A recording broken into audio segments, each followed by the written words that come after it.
Welcome to TN officers academy. நம்ம இன்றைக்கி என்ன பார்க்க போகிறோன்னா, பாலிட்டியில் இருக்கக்கூடிய இந்திய அரசியலமைப்பு, மத்திய மற்றும் மாநில அரசுகள் இதை பற்றிய ஒரு முக்கியமான கேள்விகள் தான் நம்ம பார்க்க போகிறோம். இது என்ன கொஸ்டின் பேப்பர்னு பார்த்தீங்கன்னா, டிஎன் ஆஃபீஸர்ஸ் அகாடமி சார்பாக கம்பைன் டெக்னிக்கல் சர்வீஸ் எக்ஸாமினேஷனுக்கு டிப்ளமோ அண்டு ஐடிஐ ஸ்டாண்டர்டுக்கு கிளாஸ் பேட்ச் 1 போய்கிட்டு இருக்குது. அதில் லாஸ்ட் வீக் பாலிட்டி ஃபுல்லாகவே முடிச்சிட்டோம். அதில் வந்து யூனிட் டெஸ்ட்டுக்கான 1 தான் இது. அதில் 3 டாப்பிக்கான கொஸ்டின் பேங்க் தான் இது. சரி, நம்ம வீடியோக்குள்ளே போகலாம். நீங்கள் நம்ம சேனலுக்கு புதுசாக இருந்தீங்கன்னா நம்ம சேனலை சப்ஸ்கிரைப் பண்ணிக்கோங்க. கேள்வி நம்பர் 1, சரியான கூற்றை காண்க. அரசியலமைப்பின் பகுதி 5இல் 52 முதல் 78 வரையிலான சட்டப்பிரிவுகள் நடுவண் அரசின் நிர்வாகம் பற்றி கூறுகிறது. 2, நடுவண் அரசு 3 அங்கங்களை கொண்டது.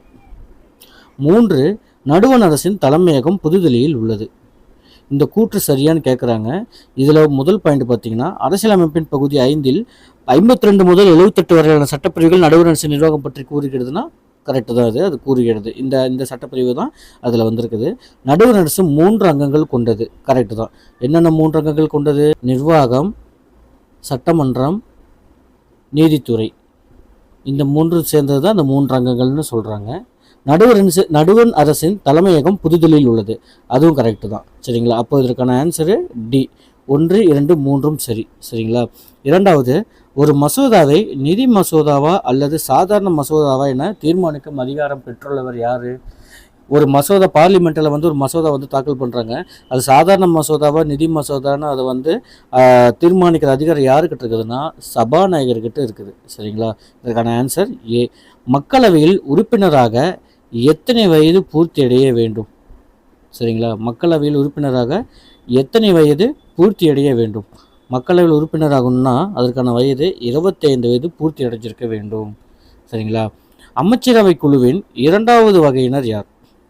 அமைச்சரவை குழுவின் 2வது வகையினர். இதில் யார் 2வது வகைன்னு சொல்லுவாங்கன்னா, கேபினெட் அமைச்சர்கள் தான் ஃபஸ்ட்டு வருவாங்க.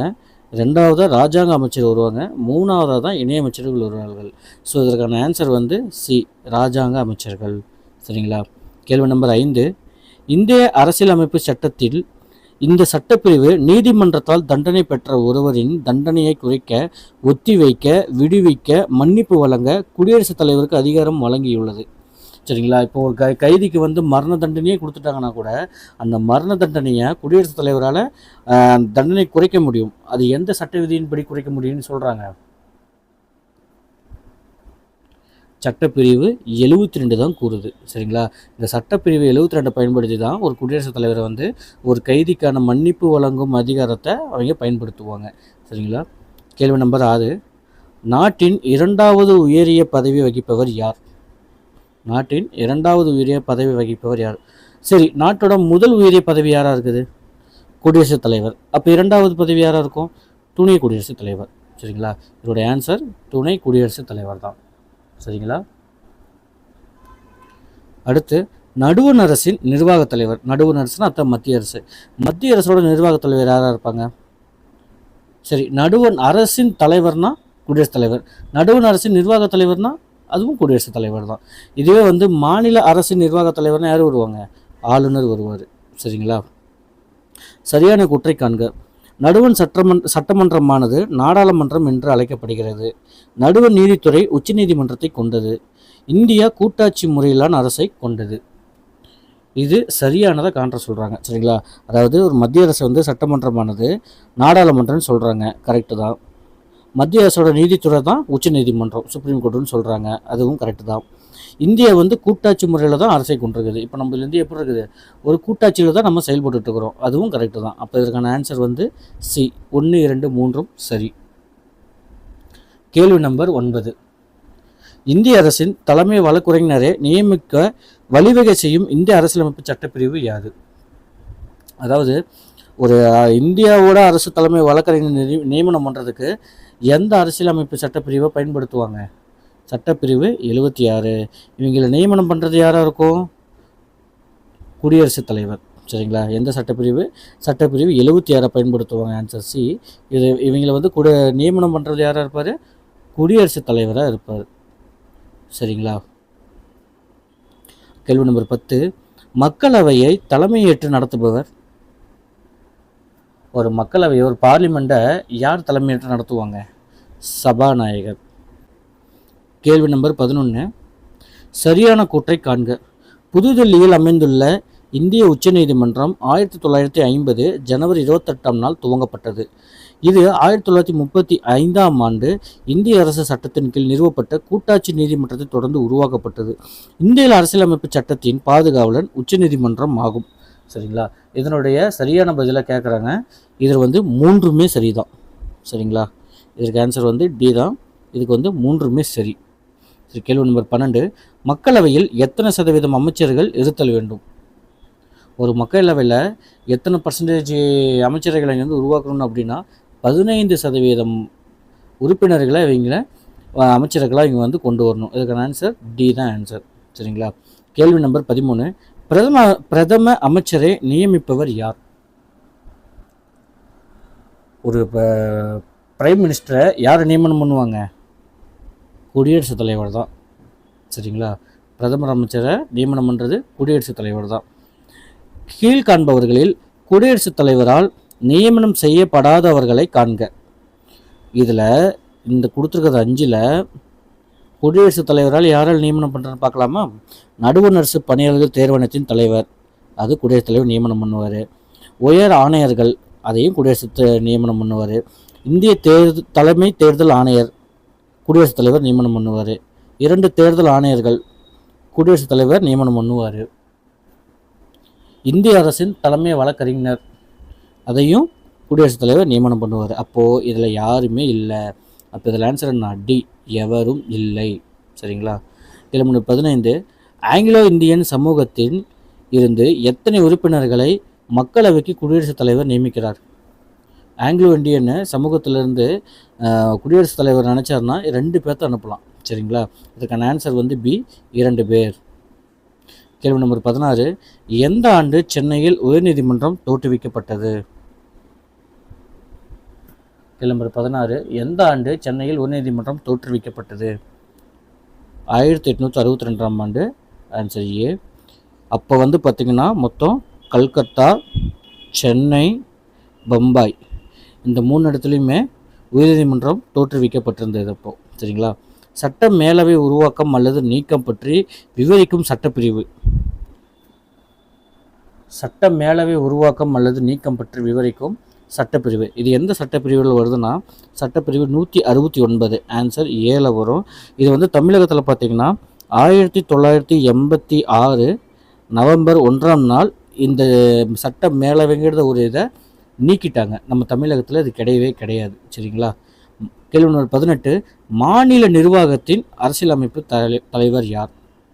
மாநில நிர்வாகத்தின் அரசியலமைப்பு தலைவர். ஒரு மாநிலத்தில் யார் அதிகமாக அரசியலமைப்பு தலைவராக கருதப்படுவார்? ஆளுநர் தான். சரிங்களா? கேள்வி நம்பர் 19, மாநில ஆளுநரால் நியமனம் செய்யப்படுபவர். மாநில ஆளுநரால் நியமனம் செய்யப்படுபவர். இதுவே மத்திய நடுவண் அரசின் குடியரசுத் தலைவரால் நியமனம் செய்யப்படுபவர் தான் பிரதமர். சரிங்களா? இதுவே மாநில ஆளுநரால் நியமனம் செய்யப்படுபவர் யார்? முதலமைச்சர். சரிங்களா? கேள்வி நம்பர் 20, இந்தியாவில் 28 மாநிலங்கள் மற்றும் 9 யூனியன் பிரதேசங்களுக்கும் சேர்ந்து எத்தனை நீதிமன்றங்கள் செயல்படுகின்றன? மொத்தம் எத்தனை நீதிமன்றங்கள் செயல்படுகிறது? 25 நீதிமன்றங்கள் செயல்படுகிறது. Option A. கேள்வி நம்பர் 21, ஆங்கிலோ இந்தியன் வகுப்பினரிலிருந்து ஒரு உறுப்பினரை மாநில சட்டமன்றத்துக்கு நியமிப்பவர் யார்? இதுவே மத்தியத்தில் பார்த்திங்கன்னா ஆங்கிலோ இந்தியன் வகுப்பினரை யார் நியமனம் பண்ணுவாங்க? குடியரசுத் தலைவர். இதுவே மாநிலம் வந்தால் யார் நியமனம் பண்ணுவாங்க? ஆளுநர் தான் நியமனம் பண்ணுவார். ஸோ இதற்கான ஆன்சர் ஏ. சரிங்களா? கேள்வி நம்பர் 22, சரியான கூற்றை காண்க. அரசியலமைப்பு பகுதி 6ல் 152 முதல் 237 வரையிலான சட்டப்பிரிவுகள் அனைத்து மாநிலங்களுக்கான சீரான அமைப்பினை பற்றி கூறப்படுகிறது. இது கரெக்டா? கரெக்டு தான். மாநில அரசானது நிர்வாகத்துறை, சட்டமன்றம், நீதித்துறை என 3 பிரிவுகளின் கீழ் செயல்படுகிறது. இதுவும் கரெக்டு தான். அப்போது இதுக்கு ஆன்சர் 1 மற்றும் 2 சரி. ஆப்ஷன் சி தான் இதற்கான கரெக்டான ஆன்சர். சரிங்களா? கேள்வி நம்பர் 23, ஆந்திர பிரதேச மாநிலம் அமராவதியில் புதிய உயர்நீதிமன்றம் தோற்றுவிக்கப்பட்ட ஆண்டு. சரிங்களா? ஆந்திர மாநிலத்தில் அமராவதியில் புதிய உயர்நீதிமன்றம் எந்த ஆண்டு தோற்றுவிக்கப்பட்டது? Option C 2019. சரியா? கேள்வி நம்பர் 24, பொருந்தாத இணையை காண்க. இதில் எது பொருந்தலை? 1/3 உறுப்பினர்கள் உள்ளாட்சி அமைப்புகளால் சட்ட மேலவைக்கு தேர்வு செய்யப்படுறாங்க. கரெக்டு தான். 12/1 உறுப்பினர்கள் பட்டாதார ஆசிரியர்களாகவும் இருக்கிறாங்க. அதுவும் கரெக்டு தான். 12/1 பட்டாதாரிகளால் இருக்கிறாங்க. அதுவும் கரெக்டு தான். 3/1 சட்டமன்ற பேரவை உறுப்பினர்களால் சட்ட மேலவைக்கு தேர்வு செய்யப்படுறாங்க. அதுவும் கரெக்டு தான். அப்போ இதற்கான ஆன்சர் எதுவுமின்றி ஆப்ஷன் டி. சரியா? கேள்வி நம்பர் 25, தமிழக சட்டமன்ற உறுப்பினர்களை கொண்டது. எல்லாருக்குமே தெரியும் 234 சட்டமன்றம் நம்மகிட்ட இருக்குது. அப்போது தமிழக சட்டமன்றத்தில் 234 உறுப்பினர்கள் இருக்கிறாங்க. ஆப்ஷன் பி தான் இதற்கான ஆன்சர். கேள்வி நம்பர் 26, மாநிலத்தில் உள்ள மாவட்ட நீதிபதிகளை நியமிப்பவர் யார்? இதுவே மத்தியத்தில் பார்த்தீங்கன்னா உச்ச நீதிமன்றத்துக்கு நீதிபதிகள் நியமிப்பவர் யாராக இருப்பார்? குடியரசுத் தலைவராக இருப்பார். அப்போ ஒரு மாநிலத்தில் இருக்கிற ஒரு மாவட்ட நீதிபதிகள் நியமிப்பவர் யாராக இருப்பார்? ஆளுநர். சரிங்களா? Option B. கேள்வி நம்பர் 27, கீழ் காண்பவைகளில் ஈரவை சட்டமன்றங்கள் அல்லாத மாநிலங்கள் எவை? பீகார், கர்நாடகா, தெலுங்கானா, உச்ச நீதிமன்றம், ஆந்திர பிரதேசம், மகாராஷ்டிரா. இந்த 6 மாநிலத்திலுமே ஈரவை சட்டமன்றம், அதாவது கீழவை மேலவை அப்படிங்கிறது ரெண்டுமே இந்த 6 மாநிலத்திலையுமே இருக்குது. சரிங்களா? அவங்க என்ன கேட்குறாங்க? கீழ்காண்பவைகளில் ஈரவை சட்டமன்றங்கள் அல்லாத மாநிலங்கள் அப்படி எதுவுமே இங்கே கிடையாது. அப்போ இதற்கு ஆன்சர் டி, மேற்கண்டு எதுவும் இல்லை. சரிங்களா? அடுத்து கேள்வி நம்பர் 28, சட்ட மேலவை உறுப்பினர்களின் பதவிக்காலம். சட்ட மேலவை உறுப்பினர்கள் பதவிக்காலம். இதே சட்ட கீழவை உறுப்பினர் பதவிகாலம்னா 5. அப்போ சட்ட மேலவைகள் உறுப்பினர் பதவிகாலம் எவ்வளோ இருக்கும்? 6 ஆண்டுகள். ஆன்சர் சி தான் இதற்கான ஆன்சர். சரிங்களா? கேள்வி நம்பர் 29, சரியான கூட்டை காண்க. சட்டமன்ற பேரவை பற்றி. இது மாநில அதிகாரத்தின் உண்மையான அதிகார மையம் ஆகும். சரி, இது கரெக்டு தான். இது வயது வந்தோர் வாக்குரிமையின் அடிப்படையில் மக்களால் நேரடியாக தேர்ந்தெடுக்கப்பட்ட உறுப்பினர்களை கொண்டது. இதுவும் கரெக்டு தான். சட்டமன்ற உறுப்பினர்கள் எண்ணிக்கை அதிகபட்சம் 600க்கு மிகாமலும் குறைந்தபட்சம் 60க்கு குறையாமலும் இருக்க வேண்டும். இதுவும் சரிதான் அப்படின்னு போட்டிங்கன்னா அது தப்பு. சரிங்களா? அதிகபட்சம் எத்தனை இருக்கணும்? 500 இருக்கணும். 600ன்னு தவறாக கொடுத்துருக்குறாங்க. அப்போ 3 தவறு. அப்போ இதற்கான ஆன்சர் என்ன? 1 சரி, 2 சரி, 3 தவறு. ஆப்ஷன் சி தான் இதற்கான ஆன்சர். சரியா? கேள்வி நம்பர் 30, உயர்நீதிமன்ற நீதிபதிகளின் எண்ணிக்கையை யாரால் தீர்மானிக்கப்படுகிறது? உயர்நீதிமன்ற நீதிபதிகளின் எண்ணிக்கை யாரால் தீர்மானிக்கப்படுகிறது? குடியரசுத் தலைவரால். ஆப்ஷன் டி தான் இதற்கு ஆன்சர். கேள்வி நம்பர் 31, சரியான கூற்றை காண்க. இந்திய அரசியலமைப்பின் 7வது அட்டவணை மத்திய மாநில அரசுகளுக்கு இடையேயான அதிகார பகிர்வினை பற்றி கூறுகிறது. சரிங்களா? இது சரிதான். அடிப்படை உரிமைகள் அமெரிக்க ஐக்கிய நாடுகள் அரசியலமைப்பிலிருந்து பெறப்பட்டவை. கரெக்டு தான். அமெரிக்கா ஐக்கிய நாடுகள்லேருந்து தான் இந்த அரசியலமைப்பு உரிமைகள், அடிப்படை உரிமைகளை அரசியலமைப்பில் பெறப்பட்டவையாக இருக்கும் அதில். சரிங்களா? 3வது, அரசு நெறிமுறைப்படுத்தும் கோட்பாடுகள் அயர்லாந்து நாட்டின் அரசியலமைப்பிலிருந்து பெறப்பட்டவை. இதுவும் கரெக்டு தான். அப்போது இதற்கான ஆன்சர் என்ன? 1, 2, 3ம் சரி. ஆப்ஷன் டி தான் இதற்கு சரியான ஆன்சர். சரிங்களா? கேள்வி நம்பர் 32, இந்திய அரசியலமைப்பின் தந்தை யார்? நம்ம இந்திய அரசியலமைப்பின் தந்தை யாருன்னு சொல்லுவோம். எல்லாருக்கும் தெரிஞ்சது தான் டாக்டர் B.R. அம்பேத்கர். சரிங்களா? கேள்வி நம்பர் 33, அரசியலமைப்பின் புத்தகத்தை கைப்பட எழுதியவர் யார்? அரசியலமைப்பு புத்தகத்தின் கைப்பட எழுதியவர் யார்? இந்த அரசியலமைப்பு புத்தகத்தை எந்த பாணியில் எழுதியிருப்பாங்கன்னா இத்தாலி பாணியில் எழுதியிருப்பாங்க. சரிங்களா? இத்தாலி பாணியில் அந்த லெட்டர் பார்த்திங்கன்னா இட்டாலியன் ஸ்டைலில் இருக்கும். அது எழுதுறது யாருன்னு கேட்குறாங்க. அது எழுதுறது யாருன்னா Prem Behari Narain. Answer option C தான் இதுக்கு கரெக்டான ஆன்சர். அவங்க இத்தாலி பாணியில் அவங்க எழுதியிருப்பாங்க அரசியலமைப்பு புத்தகத்தை. சரியா? கேள்வி நம்பர் 34, அடிப்படை உரிமைகள் கோட்பாடு எந்த நாட்டில் எடுக்கப்பட்டது? அடிப்படை உரிமைகள் கோட்பாடு எந்த நாட்டிலேருந்து எடுக்கப்பட்டிருக்கிறது? அமெரிக்கா. சரிங்களா? அதற்கான ஆன்சர் டி. கேள்வி 35, முதலில் அரசியலமைப்பு கொள்கை கொண்ட நாடு எது? முதல்ல இந்த அரசியலமைப்பு கொள்கையை எந்த நாட்டில் ஏற்றுக்கொண்டு இருக்கிறாங்க? அமெரிக்காவில். ஆப்ஷன் ஏ தான் இதுக்கு சரியான ஆன்சர். கேள்வி நம்பர் 36, அரசியலமைப்பின் முகவுரையானது 42வது அரசியலமைப்பு சட்ட திருத்தத்தின்படி எந்த ஆண்டு திருத்தப்பட்டது? இது எந்த ஆண்டு திருத்தியிருப்பாங்க? ஆப்ஷன் ஏ 1976ஆம் ஆண்டு தான் இது திருத்தியிருப்பாங்க. சரிங்களா? எத்தனாவது சட்ட விதியின்படி? 42வது அரசியலமைப்பு சட்ட திருத்தத்தின்படி. சரிங்களா? கேள்வி 37 சரியான கூற்றை காண்க. இதில் அரசியல் நிர்ணய சபையின் தற்காலிக தலைவராக டாக்டர் சச்சிதானந்த சின்ஹா தேர்ந்தெடுக்கப்பட்டார். கரெக்டு தான். சச்சிதானந்த சின்ஹாவின் மறைவிற்கு பிறகு டாக்டர் ராஜேந்திர பிரசாத் இந்திய தலைவரானார். இதுவும் கரெக்டு தான். இவருக்கு அடுத்தது தான் HC முகர்ஜி மற்றும் வீட்டு கிருஷ்ணமாச்சாரிய இருவரும் துணைத் தலைவர்களாக தேர்ந்தெடுக்கப்பட்டிருப்பாங்க. சரிங்களா? அதையும் கொடுத்துருக்குறாங்க. அதுவும் கரெக்டு தான். அப்போது 1, 2, 3ம் சரி. அப்போது மேற்கண்ட அனைத்துமே சரி. ஆன்சர் டி தான் அதற்கான ஆன்சர். அனைத்தும் சரி. சரிங்களா? கேள்வி நம்பர் 38 அரசியலமைப்பின் வரைவு குழுவில் கீழ்கண்டவர்களில் யார்?